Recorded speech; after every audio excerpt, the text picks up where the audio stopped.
Olá, estamos de volta. Como vocês estão? Espero que estejam todos bem. Então, hoje a nossa aula vai ser sobre revoltas populares no início da República, continuando a nossa aula anterior. Mas primeiro, vamos fazer uma correçãozinha, da nossa atividade da aula passada. Então, a correção da atividade anterior. Primeira questão. As reformas foram inspiradas nas cidades europeias. Os governantes buscavam civilizar as paisagens urbanas, tornando-as mais higienizadas e esteticamente organizadas. Então, foi perguntado em que foram inspiradas as primeiras reformas na República Velha, na primeira fase da República. Então, foram inspiradas nas cidades europeias. Os governantes buscavam civilizar as paisagens urbanas, tornando-as mais higienizadas e esteticamente organizadas. Vocês podem não querer corrigir esse exercício agora. Então, vocês assistem, depois vocês dão uma pausazinha no vídeo, tiram um print e corrigem calmamente, depois. Mas eu acho que todos vocês acertaram, porque vocês são muito inteligentes, estudiosos. Eu tenho o maior orgulho de ser professora de vocês. Eu acho que todos vocês acertaram. Então, vamos continuar a nossa correção. Questão 2. Uma das medidas polêmicas foi a demolição de diversos cortiços e edifícios antigos. Então, dessas medidas aí, uma das polêmicas foi a demolição de diversos cortiços e edifícios antigos. Porque naquela época, para abrir as largas avenidas e urbanizar a cidade, principalmente o Rio de Janeiro, que era a capital do Brasil na época, as pessoas foram empurradas para a periferia, ou então para os morros. E aí as casas foram demolidas, os edifícios antigos também demolidos, e isso foi polêmico. Muita gente, principalmente a população que morava nessas casas, não gostaram disso. As pessoas ficaram sem ter onde morar, mesmo porque nem indenizadas foram. Então, é uma situação que muita gente desaprovou naquela época. Até pessoas assim mais elitizadas também não aceitaram. Os edifícios antigos faziam parte da história do lugar. E foram todos demolidos na época para abrir largas avenidas, para que as ruas ficassem mais organizadas, mais higienizadas. Bom, questão 3. Quem foi Oswaldo Cruz? Oswaldo Cruz foi um médico sanitarista que atuou inicialmente no combate aos animais transmissores de doenças e depois investiu na erradicação de doenças através da vacinação.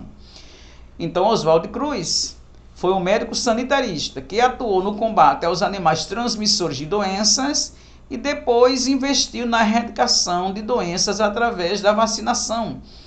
Então, primeiro ele atuou no combate aos animais. Então, ele fez primeiro uma campanha de prevenção, Então, ele incentivou a população a acabar com ratos, baratas, mosquitos, todo tipo de animal que pudesse causar algum tipo de doença para a população.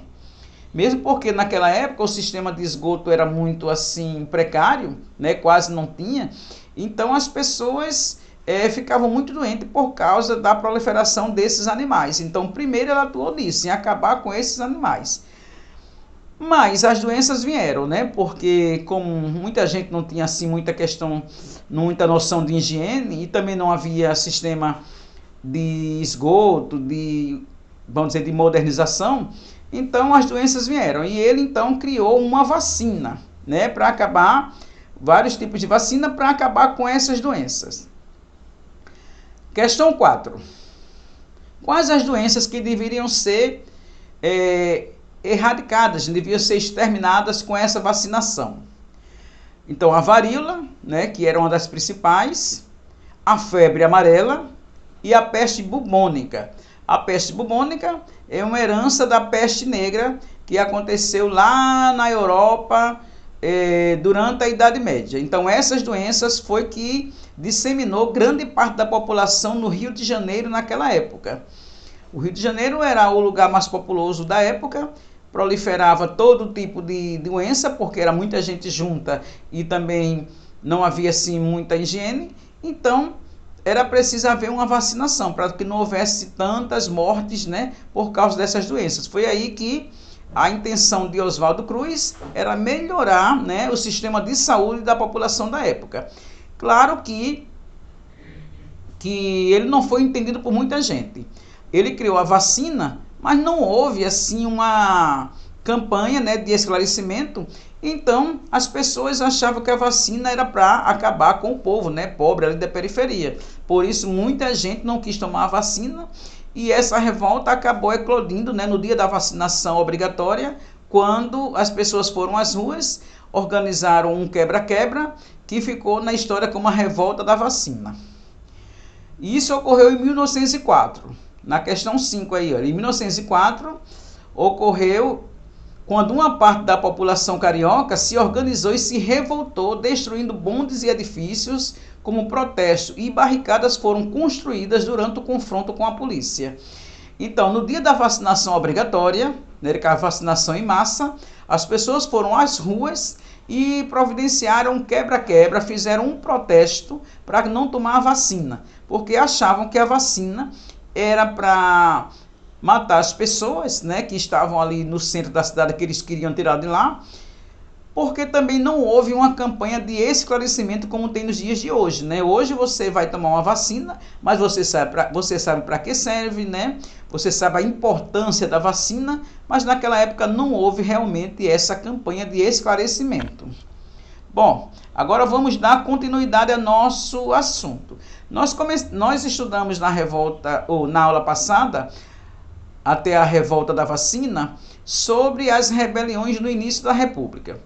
E uma delas foi a Guerra de Canudos. Canudos é um povoado, né? Era um povoado que lá no interior da Bahia, onde as pessoas estavam esquecidas, né, pelo governo da época, né, pelo governo republicano da época. As pessoas não recebiam nenhum tipo de ação do governo, nenhum tipo de melhoria, e por isso eles se achavam assim esquecidos. Por isso resolveram se juntar em alguns povoados para fazer o seu próprio modo de vida. E nessa época apareciam também, né, aquelas ações messiânicas. O que são os messiânicos? São aquelas pessoas que são ligadas à religião, fazem tudo assim em nome de Deus, né? Às vezes eles são considerados loucos, lunáticos, porque eles ficam ditando regras também da religião, e eles criam-se um povoado onde o povo é todo submisso àquelas ordens daquele líder. Na Guerra de Canudos, lá no povoado de Canudos, tinha Antônio Conselheiro, que dizem que ele antes era um professor, mas depois ele abraçou a causa da população e resolveu, né, colocar lá em um certo povoado as doutrinas do povo para ser um lugar independente e lutar contra os abusos dos coronéis na época, lutar contra o abuso do governo, contra as pessoas pobres. Então ele era considerado assim, quase como um libertador, né? Um salvador da pátria pelo povo, e o povo acreditava muito nas coisas que ele falava. Então, essa guerra foi o confronto entre o exército e os integrantes de um movimento popular de fundo sócio-religioso liderado por Antônio Conselheiro, que durou de 1896 até 1897, no sertão, no então comunidade de Canudos, no interior do estado da Bahia, no nordeste do Brasil.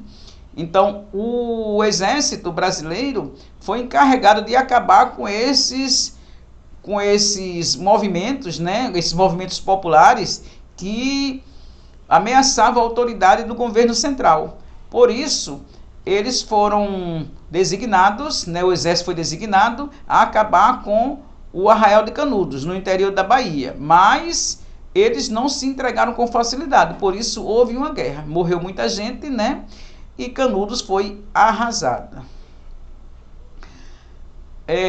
No sertão nordestino, cenário de violência e exclusão social. As pessoas se achavam excluídos, né, da sociedade porque ninguém fazia nada pelo povo pobre. O líder, Antônio Conselheiro, liderava um grupo de pequenos agricultores que juntos iniciaram a construção de um povoado em uma antiga fazenda de nome Canudos. Os coronéis da região alegavam ser um reduto de monarquistas fanáticos e perigosos. O governo enviou tropas militares, sendo que os 3 primeiros foram derrotadas. O presidente Prudente de Moraes, na época, enviou uma expedição bem armada que arrasou o Arraial. Dia 5 de outubro de 1897, Canudos foi arrasado. Uma das mais significantes revoltas sociais da Primeira República. Então, aconteceu, como eu já disse, no sertão nordestino, onde as pessoas se achavam à margem da sociedade, né? Não tinha nenhum tipo de ação do governo em favor deles. Foi liderado por Antônio Conselheiro, que ele era um líder messiânico, ligado às coisas do Messias, por isso chama messiânico, as coisas da religião. Ele liderava um pequeno grupo de agricultores, né? Que começou tudo numa fazenda abandonada, lá com o nome de Canudos, no sertão da Bahia.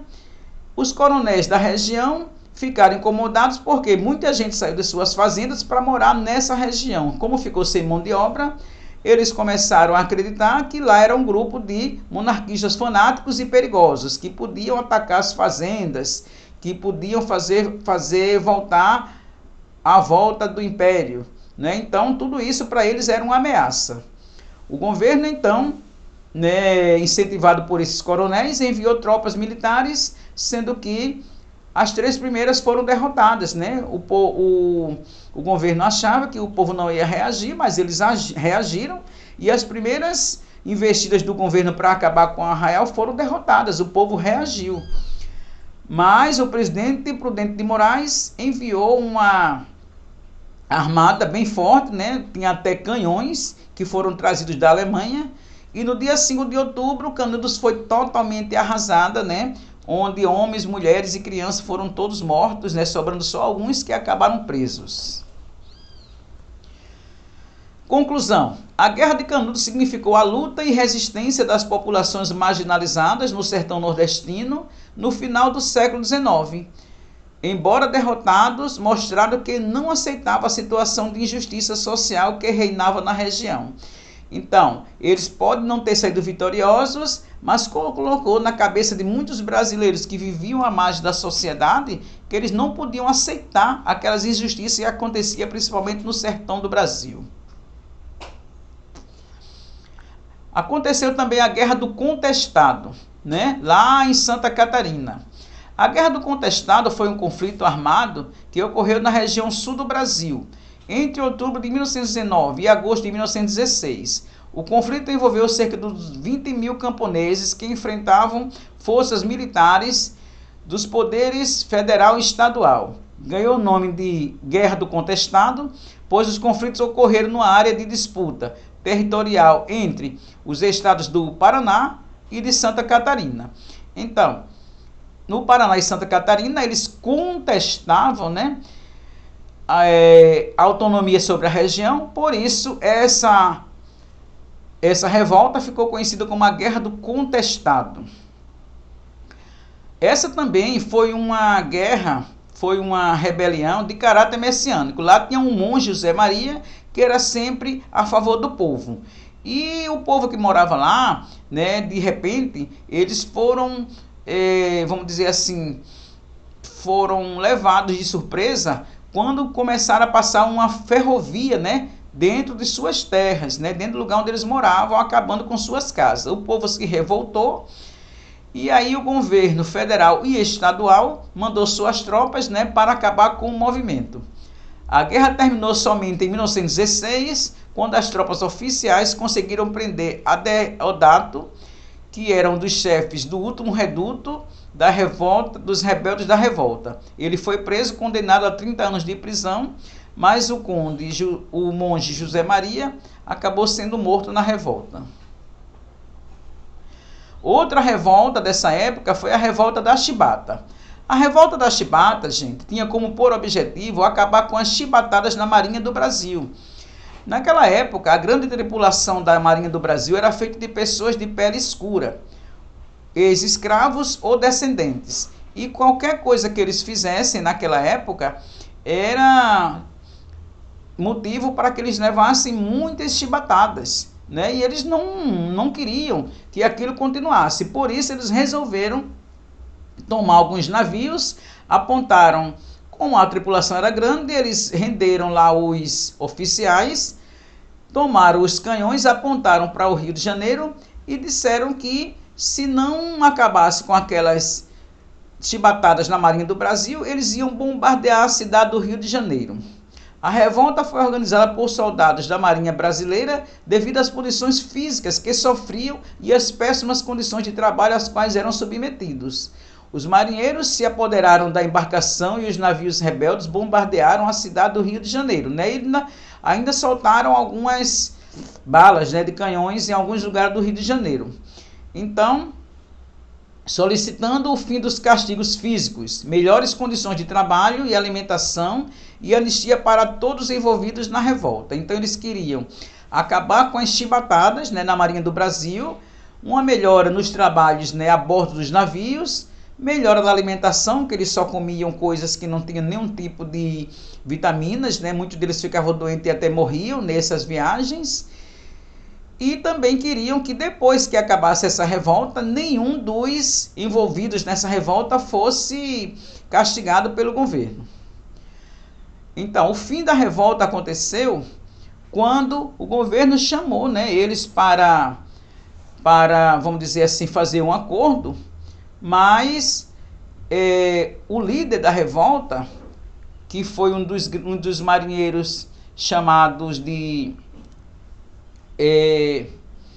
o Almirante Negro, eles chamavam de Almirante Negro, ele acabou sendo preso.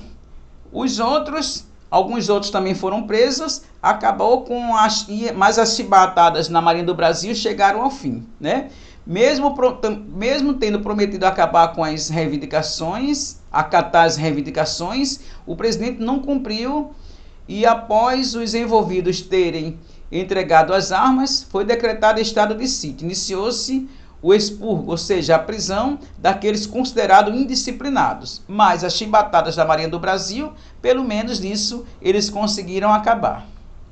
Bom, hoje eu passei uma atividadezinha, pequena, para vocês não se cansarem muito, Eu sei que vocês têm muita atividade, mas essa atividade aí, vocês vão conseguir fazer rapidinho, escrevam no caderno, como eu já disse, para ter sempre o seu caderno organizado, caso a gente passe uma atividade valendo nota ou até uma avaliaçãozinha, vocês já estão tudo lá organizado para estudar, ok? Então vamos lá. A primeira questão: informe como agiam muitos imigrantes que vieram para o Brasil no início da República. O que esses imigrantes produziam quando se engajavam politicamente a fim de obter mais direitos e melhores condições de vida dos trabalhadores? Explica o que é messianismo, quem foi o líder da revolta de Canudos e o que seus seguidores pregavam. Por que o movimento messiânico na região do Contestado gerava preocupação para o governo? Explique como terminou a revolta da chibata. Então, utilize seu livro-texto para resolver as questões. Espero que vocês estejam assistindo às aulas.